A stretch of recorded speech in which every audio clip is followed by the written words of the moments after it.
Nursing officer बनने का सपना अब आपका अधूरा नहीं रहेगा। एक के बाद एक वैकेंसीज आती जा रही हैं। ऑलरेडी 2025 और 26 के अंदर 15,000 से भी ज़्यादा वैकेंसीज आ चुकी हैं, जिसकी वीडियो ऑलरेडी हमारे चैनल पर अपलोडेड है। इसके बाद भी और नई वैकेंसीज ऐड हुई हैं, 4,000 वैकेंसीज, और ये रहने वाली हैं सेंट्रल लेवल के गवर्नमेंट हॉस्पिटल्स के अंदर। तो ये वैकेंसीज कौन से हॉस्पिटल्स में है, नोटिफिकेशन फाइनल कब आएगा, फॉर्म डेट क्या रहने वाली है, और सबसे बड़ा सवाल, क्या 80-20 रेशो जो है वो इन वैकेंसीज पर भी अप्लाई होगा। तो इन 4,000 वैकेंसीज से रिलेटेड जितनी भी इंपॉर्टेंट अपडेट्स हैं वो सारी की सारी मैं आपको इस वीडियो के अंदर बताने वाली हूं। तो लास्ट तक देखना है, खास कर ये उन स्टूडेंट्स के लिए इम्पॉर्टेंट है जिनका चांस हमेशा इस रेशो की वजह से रह जाता है। सो टोटल वैकेंसीज का नंबर रहने वाला है 3,962। अब मैं तुम्हें वो नोटिस दिखाने वाली हूँ। अभी तक तुम सोचोगे कि कहीं ये फेक तो नहीं है, किसी वेबसाइट पर नहीं है, तो ऐसी टेंशन लेने की बिल्कुल भी जरूरत नहीं है।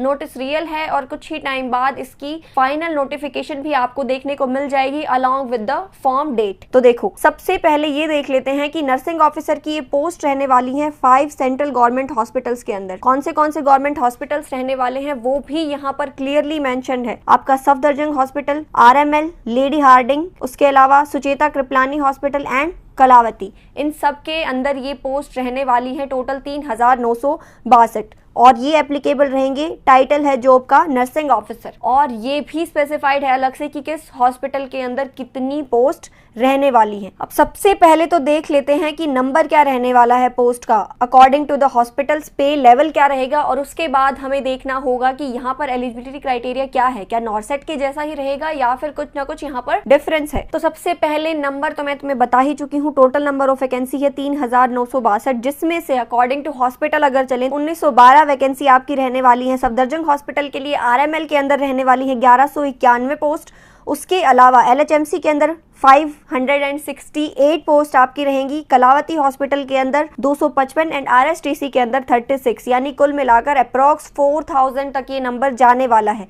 ठीक है, और यहाँ पर आप पे लेवल पर भी फोकस कर सकते हो। ऑलरेडी स्पेसिफाइड है लेवल 7 रहेगा, यानी कि पे जो है वो वेरी कर सकती है 44,900 से लेकर 1,42,400 रुपीज। और एज लिमिट भी यहाँ पर क्लियरली स्पेसिफाइड है 35 ईयर्स तक जिनकी एज है वो ये फॉर्म इजीली फिल कर सकते हैं along with the age relaxation. ठीक है, वो भी यहाँ पर अप्लाई होने वाला है। अब उसके अलावा इंपॉर्टेंट चीजें हैं आपकी एलिजिबिलिटी या फिर क्वालिफिकेशन, क्या क्या चाहिए, कौन कौन इस पोस्ट के लिए एलिजिबल रहने वाला है। तो सबसे पहले अगर आपने डिग्री कंप्लीट की है BSc ऑनर्स या फिर BSc नर्सिंग या फिर पोस्ट बेसिक, तो फिर आप इस पोस्ट के लिए एलिजिबल हो बिना किसी एक्सपीरियंस के। अब बात आती है उन स्टूडेंट्स की जिन्होंने डिप्लोमा कंप्लीट किया है, diploma in general nursing midwifery यानी JNM अगर आपने कंप्लीट किया है तो आपको फिर एक्सपीरियंस चाहिएगा, 1 year experience in a minimum 50 bedded hospital. ठीक है, यहाँ पर 2 ईयर एक्सपीरियंस नहीं चाहिए, 1 ईयर एक्सपीरियंस ही आपको इन पोस्ट के लिए रिक्वायर्ड रहने वाला है। प्रोबेशन पीरियड भी आपका यहाँ पर मेंशन्ड है, 2 ईयर्स रहने वाला है।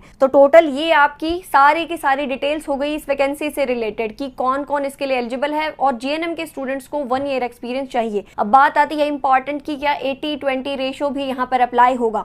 तो ये वैकेंसीज जो हैं ये आपकी कंडक्ट होने वाली है DGHS के अंडर। ये वैकेंसीज नॉर्सेट के अंदर इंक्लूडेड नहीं रहेंगी, तो पूरे के पूरे चांस है कि यहाँ पर 80-20 रेशो अप्लाई नहीं होगा। और अब बात कर लेते हैं कि सैलरी रहनी कितने वाली है, यानी स्टार्टिंग सैलरी क्या रहेगी। तो मैंने तुम्हें पे लेवल बता दिया, बेसिक सैलरी बता दी है, लेकिन इस बेसिक पे के अंडर बहुत सारे अलाउंसेज ऐड होंगे। आपका TA, DA, उसके अलावा नर्सिंग अलाउंसेज, ट्रेवल अलाउंसेस, उसके अलावा आपका हाउस रेंट अलाउंसेस, बहुत सारे अलाउंसेस ऐड होने के बाद स्टार्टिंग सैलरी आपकी रहने वाली है 70,000-80,000, जो कि हर साल इंक्रीमेंट होते रहते हैं और अलाउंसेस भी इंक्रीज होते जाएंगे। तो यानी कि सैलरी जो है वो जा सकती है, मैक्सिमम यहाँ दी हुई है 1,42,400। अब क्योंकि ये सेंटर लेवल की जॉब रहने वाली है तो बहुत ही जल्द 8th पे कमीशन भी लगने वाला है। तो आपके लिए तो इससे ज़्यादा अच्छी गोल्डन अपॉर्चुनिटी हो ही नहीं सकती।